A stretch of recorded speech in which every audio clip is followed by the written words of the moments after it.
বিষয়ে উল্লেখ কৰিছে। মাননীয় প্ৰধানমন্ত্ৰী নৰেন্দ্ৰ মোদী ডাঙৰীয়াই ভাৰতৰ স্বাধীনতাৰ ৭৫ বছৰৰ বিভিন্ন গ্ৰহণ কৰা কাৰ্যসূচীৰ অংশ হিচাপে মোৰ দেশ মোৰ মাটি অমৃত কলহ যাত্ৰা কাৰ্যসূচী হাতত লৈছিল। নৰেন্দ্ৰ মোদী ডাঙৰীয়াৰ প্ৰেৰণাত ২০২৩ বৰ্ষৰ ২০ ছেপ্টেম্বৰৰ পৰা আমাৰ ৰাজ্যতো অমৃত কলহ যাত্ৰা ৰূপায়ণ কৰা হৈছিল। ২০২৩ বৰ্ষৰ গান্ধী জয়ন্তীৰ পবিত্ৰ দিনটোত ২০ ছেপ্টেম্বৰৰ পৰা ১ অক্টোবৰলৈ প্ৰতিখন গাঁও আৰু পৌৰ এলেকাৰ প্ৰতিটো ৱাৰ্ডৰ প্ৰতি ঘৰৰ পৰা সংগ্ৰহ কৰা মাটি অথবা চাউল অমৃত কলহত সংগ্ৰহ কৰি গাঁও পঞ্চায়ত আৰু পৌৰ নিকাৰ কাৰ্যালয়ত একত্ৰিত কৰা হৈছিল। সেই বছৰৰে ২৫ অক্টোবৰৰ দিনা খণ্ড উন্নয়ন বিষয়াৰ কাৰ্যালয়ত সংগৃহীত কলহসমূহৰ মাটি পুনৰ সংমিশ্ৰণ কৰি দুটা পিতলৰ কলহত শ্ৰীমন্ত শংকৰদেৱ কলাক্ষেত্ৰলৈ প্ৰেৰণ কৰা হৈছিল। ৰাজ্যৰ ২৭০টা উন্নয়ন খণ্ড আৰু পৌৰ নিগম নিকায়ৰ পৰা প্ৰেৰিত অমৃত কলহসমূহৰ পৰা দুটাকৈ মুঠ ৫৪০টা কলহ শ্ৰীমন্ত শংকৰদেৱ কলাক্ষেত্ৰত সংগ্ৰহ কৰা হৈছিল। ইয়াৰ এটাকৈ কলহ মুঠ ২৭০টা কলহ ২৭ অক্টোবৰ তাৰিখে ৰাজধানী এক্সপ্ৰেছ যোগে নতুন দিল্লীত শ্বহীদ স্মাৰকৰ সমীপত নিৰ্মাণ হ'বলগীয়া অমৃত বাটিকাৰ নিৰ্মাণাৰ্থে প্ৰেৰণ কৰা হৈছিল। বাকী থকা ২৭০টা কলহ আমি শ্ৰীমন্ত শংকৰদেৱ কলাক্ষেত্ৰত সংৰক্ষণ কৰি থৈছিলোঁ।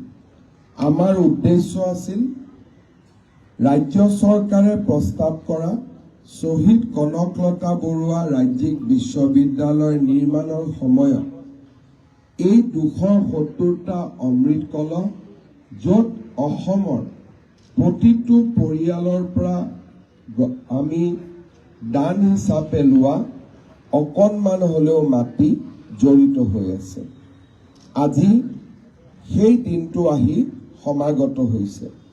অহা ৮ নৱেম্বৰ তাৰিখে গহপুৰত মাননীয় বিত্তমন্ত্ৰী শ্ৰীমতী নিৰ্মলা সীতাৰমণ ডাঙৰীয়ানীয়ে শ্বহীদ কনকলতা বৰুৱা ৰাজ্যিক বিশ্ববিদ্যালয়ৰ শিলান্যাস কৰিব।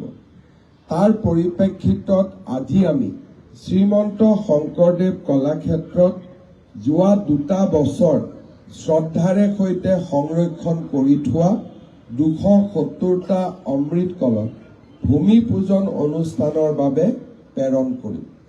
মই অসমবাসী ৰাইজক জনাবলৈ পাই অত্যন্ত আনন্দিত যে ভোলাগুৰি চাহ বাগিচাৰ ৭৭১ বিঘা মাটি কনকলতা বৰুৱা ৰাজ্যিক বিশ্ববিদ্যালয় নিৰ্মাণৰ বাবে আবণ্টন কৰা হৈছে।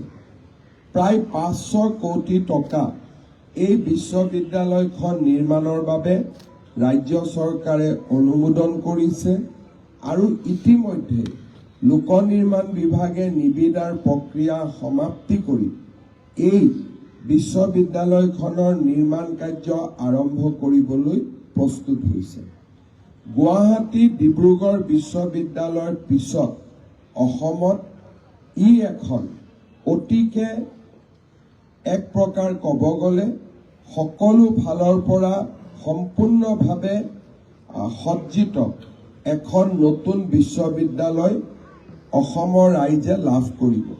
৭৭১ বিঘা ভূমি আমাৰ যিকোনো এখন ডাঙৰ বিশ্ববিদ্যালয়ৰ লগত তুলনা কৰিব পাৰি আৰু এক প্ৰকাৰ ক'ব গ'লে এই ভূমি তেজপুৰ বিশ্ববিদ্যালয় বৰ্তমানৰ ভূমিতকৈও অধিক। পুঁজিৰ আবণ্টনৰ ক্ষেত্ৰতো ৰাজ্য চৰকাৰে ইতিমধ্যে এক উদাৰ মনোভাৱ গ্ৰহণ কৰিছে যাতে এই বিশ্ববিদ্যালয়খনক আমি আৰম্ভণিৰ দিনাখনৰ পৰাই এখন সকলো ফালৰ পৰা আৰু সকলো দিশৰ পৰা আমি এক প্ৰকাৰ ক'ব গ'লে সুৰক্ষিত কৰি ইয়াক এখন আধুনিক বিশ্ববিদ্যালয়লৈ ৰূপান্তৰ কৰিব পাৰোঁ। এই বিশ্ববিদ্যালয়খনৰ মূল উদ্দেশ্য হৈছে ইয়াক এক প্ৰকাৰ ক'ব গ'লে আধুনিক শিক্ষাৰ এখন বিশ্ববিদ্যালয় হিচাপে নিৰ্মাণ কৰা। Artificial intelligence, deep tech, blockchain ইত্যাদি নতুন নতুন বিষয়বিলাকৰ ওপৰত এই বিশ্ববিদ্যালয়খনে ছাত্ৰ ছাত্ৰীসকলক শিক্ষা প্ৰদান কৰিব। এই বিশ্ববিদ্যালয়খনক ইতিমধ্যে আন্তঃৰাষ্ট্ৰীয় বিশ্ববিদ্যালয় এখনৰ সৈতে শৈক্ষিকভাৱে সংযোজিত কৰাৰ প্ৰক্ৰিয়াও আৰম্ভ হৈছে। এই বিশ্ববিদ্যালয়খনক ভাৰতৰ প্ৰথম technology based vocational education and training university বুলিও আমি আগবঢ়াই লৈ যাব বিচাৰিছোঁ।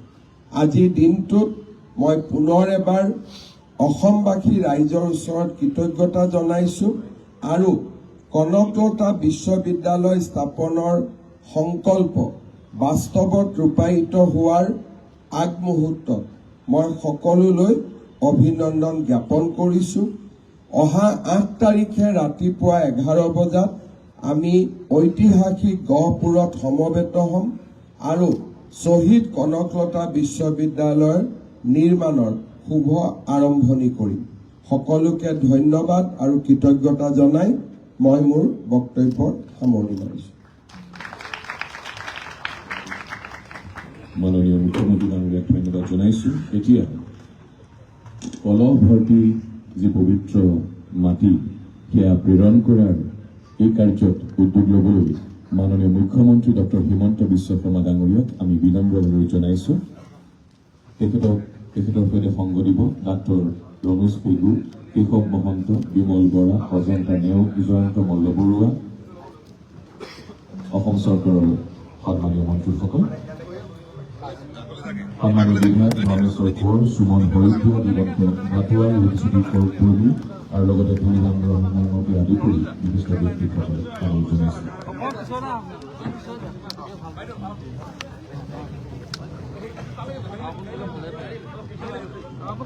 অসম চৰকাৰৰ সন্মানীয় মন্ত্ৰী ডক্টৰ ৰমেশ পেগু, কেশৱ মহন্ত, বিমল বৰা, অজন্তা নেওগ বাইদেউ, জয়ন্ত মল্ল বৰুৱা তেখেতসকলক অভিনন্দন জনাইছোঁ। লগতে সন্মানীয় বিধায়ক ধৰ্মেশ্বৰ কোঁৱৰ, সুমন শইকীয়া, দিগন্ত ভাটুৱা, জ্যোতিষী কৰ্পূৰী, ধুনীৰাম ৰহমানকে আদি কৰি সকলোকে অন্তৰলৈ অনুৰোধ জনাইছোঁ।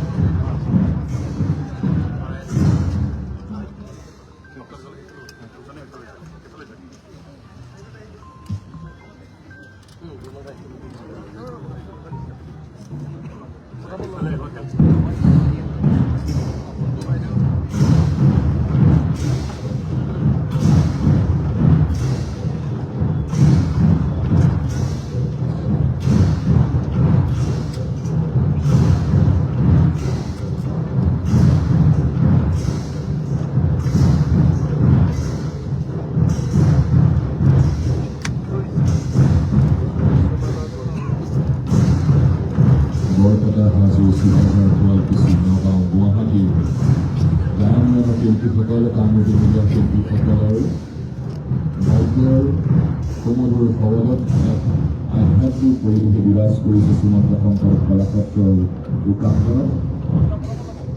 এক পবিত্ৰ যাত্ৰাৰ শুভাৰম্ভণি হ'ব। শ্বহীদ কনকলতা বৰুৱা ৰাজ্যিক বিশ্ববিদ্যালয়ৰ নিৰ্মাণৰ বাবে অমৃত কলহ যাত্ৰাৰ শুভাৰম্ভণি এই পৰ্বত অংশ লৈছে অসমৰ মাননীয় মুখ্যমন্ত্ৰী ডক্টৰ হিমন্ত বিশ্ব শৰ্মা ডাঙৰীয়াই। কলহ ভৰ্তি পবিত্ৰ ভূমি বিভিন্ন উন্নয়ন খণ্ডৰ প্ৰেৰণা এইসমূহ লৈ যোৱা হ'ব গহপুৰলৈ। মাননীয় মুখ্যমন্ত্ৰী ডাঙৰীয়াই উদ্যোগ গ্ৰহণ কৰিছে এই যাত্ৰাৰ শুভাৰম্ভণিৰ বাবে।